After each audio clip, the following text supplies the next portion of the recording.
Love English Podcast. Hello, everyone, and welcome back to the Love English Podcast. We are here to help you learn English in a simple, fun, and natural way. I'm your host, Leo. And I'm Emma. It's so wonderful to be here with you all.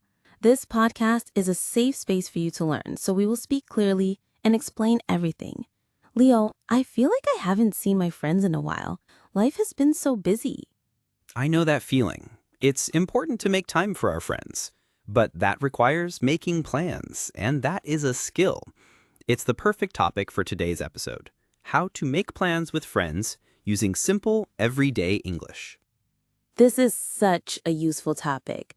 It's how we use our English to have a social life. It's about building connections. So where do we start? How do we begin the process of making a plan? It all starts with the invitation. The first step is to find out if the other person is available, if they are free. A very common and friendly way to do this is to ask, "What are you up to this weekend?" This is a casual way to ask, "What are you doing this weekend?" I like that question. It's soft and not too direct. It opens the door for a conversation. Another great way is to ask about a specific day. You could say, "Are you free on Saturday evening?" It's a simple yes or no question. Exactly. So let's say you ask me, "Are you free on Saturday evening?" And I say, "Yes, I am." Now the door is open for you to invite me to do something. This is step 2, suggesting an activity. Right. Now I need to suggest something for us to do. I could ask you a general question like, "Do you want to do something?" Or I could suggest a specific activity. Which is better? It depends, but I think suggesting a specific activity is often better. It makes the plan more real. It's easier for the other person to say yes or no. You could use phrases like, "How about we see a movie?" Or "We could go out for dinner." How about and we could are great starters. Let's try it. I'll ask you if you're free and then suggest something. "Hey, Leo, are you busy on Friday night?" "Hey, Emma. No, I don't have any plans yet. Why?" "Great. I was thinking we could try that new pizza place downtown. Would you be interested?" Would you be interested is another polite way to invite someone. That is a perfect invitation. Now, this brings us to a very important step: how to respond. Let's start with the positive. How do we say yes? This is the fun part. Of course you can say yes, but it's better to sound more enthusiastic. Enthusiastic means you sound happy and excited. It makes your friend feel good. You could say, "Yes, I'd love to." "I'd love to" is a fantastic phrase. It's warm and friendly. Another one is, "That sounds great," or "That sounds like fun." You're saying that their idea is a good one. You could also say, "Count me in." This is a very casual and fun way to say, "Yes, I will join you." So let's go back to my pizza invitation. I say, "I was thinking we could try that new pizza place downtown." I would reply, "That sounds amazing. I'd love to. I've been wanting to try that place." See? I accepted, and I added a little more information to show that I am genuinely excited. That's a perfect response. So accepting is easy and fun. But now we must talk about the difficult part. How do you say no politely?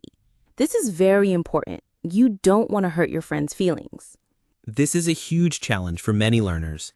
The most important rule is to be soft and kind. The best way to do this is with what I call a rejection sandwich. You have 3 parts: a positive comment, the no with a reason, and then a positive comment or a future suggestion. A rejection sandwich. I like that.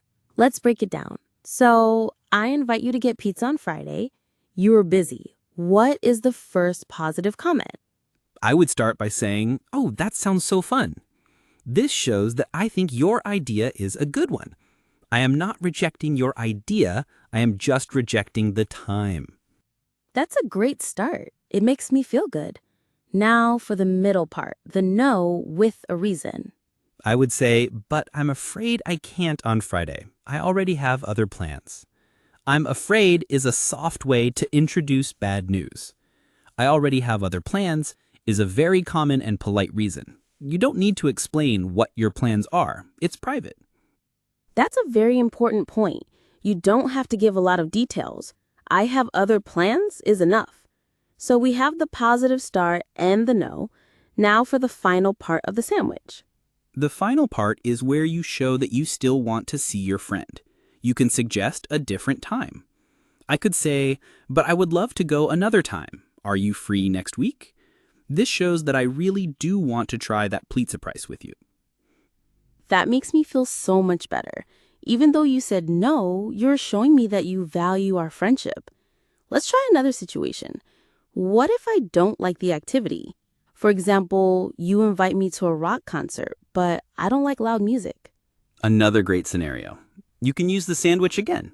I say, Emma, there's a rock concert on Saturday. Do you want to go? Okay, first the positive comment. Wow, thanks so much for thinking of me. Then the no with an honest but polite reason.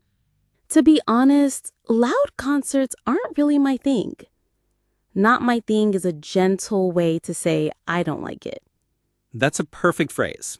Then what's the last part of your sandwich? I would suggest something else. But I would love to see you. How about we get dinner before you go to the concert? This way we can still spend time together. This is so useful. There is also a special phrase you can use when you are busy. It's, can I take a rain check? Emma, can you explain what a rain check is? Of course, a rain check is a promise to accept an invitation at a later time. So if you invite me to dinner on Friday, but I am busy, I can say, oh, I'd love to, but I can't on Friday. Can I take a rain check?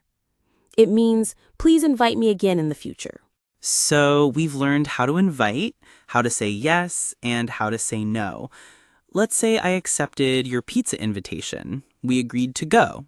What is the next step?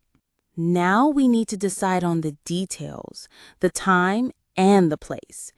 Even though I suggested the pizza place, we still need to agree on a specific time. I could ask, what time is good for you? Or, what time should we meet? I could say, I finish work at 6 p.m., so how about 7 p.m.? How about 7 p.m. is a suggestion. I could reply, 7 p.m. works for me. Or, if it's too early, 7 is a little early for me. Could we do 7:30 instead? It's a negotiation. Yes, making plans is like a friendly negotiation. So we've agreed on Friday at 7:30 p.m. Now we just need to confirm the place. I might ask, so I'll see you at the new pizza place downtown? And I would say, yes, the one on Main Street. Let's meet there. It's always a good idea to be clear about the location. So now the plan is made. Friday, 7:30 p.m., the pizza place on Main Street. We are not finished yet. There is one more very important step. And what is that? Confirming the plan. It is very polite to send a message on the day of the plan just to make sure you are both still going. It avoids misunderstandings. This is such a great habit. So on Friday morning, I could send you a text message. What would it say? Something very simple. Hey Leo, just confirming our plan for tonight. Still on for 7:30 at the pizza place? The phrase, are we still on, is a very common way to confirm. And you would reply, yep, see you tonight. This little confirmation makes everything clear and shows that you respect the other person's time. Now, one last difficult situation. What if you have to cancel a plan you already made? Maybe you get sick or something unexpected happens. This can be very stressful. The most important rule is to tell your friend as soon as possible. Don't wait until the last minute. And what should you say? You should apologize, give a reason if you can, and suggest rescheduling. For example, hey Leo, I am so sorry, but I don't think I can make it tonight. I'm not feeling well. I'd love to reschedule soon. That's a perfect cancellation message. It's polite and responsible. Your friend will understand. Okay, I think we have covered every single step, from the first invitation to the final confirmation. I feel much more confident about making plans now. Me too. This structure makes it so much easier. So let's do one final full role play to practice everything. Let's say we are colleagues leaving work on a Monday. You start. Hey, Leo, have a good evening. You too, Emma. Hey, quick question. Are you up to anything on Thursday evening? Up to anything is another casual way to say doing anything. Thursday. I don't think I have any plans. Why? I was wondering if you'd be interested in going to the new art exhibit at the City Art Museum. Oh, an art exhibit. That sounds lovely. I'd love to go. What time were you thinking? Well, the museum closes at 9 p.m., so maybe we could go after work? We could meet there around 6:30 p.m.? 6:30 works perfectly for me. That gives us plenty of time. Great. So 6:30 on Thursday at the art museum. Perfect. It's a date. Well, not a romantic date, just a plan. That's a little joke people sometimes make. I get it. Okay, so now let's fast forward. It's Thursday morning. I'll send you a text. Hey, Leo, looking forward to the museum tonight. Are we still on for 6:30? And I reply, absolutely. Can't wait. See you there. And that's it. A successful plan has been made and confirmed.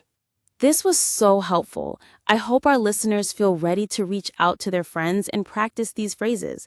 It's how you build a real social life in a new language. It absolutely is. So let's recap the main steps. 1, ask if they're free. 2, suggest a specific activity. 3, know how to say yes with enthusiasm and how to say no politely using the rejection sandwich. 4, decide on the time and place. And 5, always confirm the plan on the day. That's a perfect summary. Thank you all for joining us on this very practical episode of the Love English podcast. Go make some plans. We'll talk to you in the next one. Bye, everyone. Thanks for listening to Love English Podcast. Remember, every minute you spend learning English is an investment in your future. Keep learning and see you in the next episode.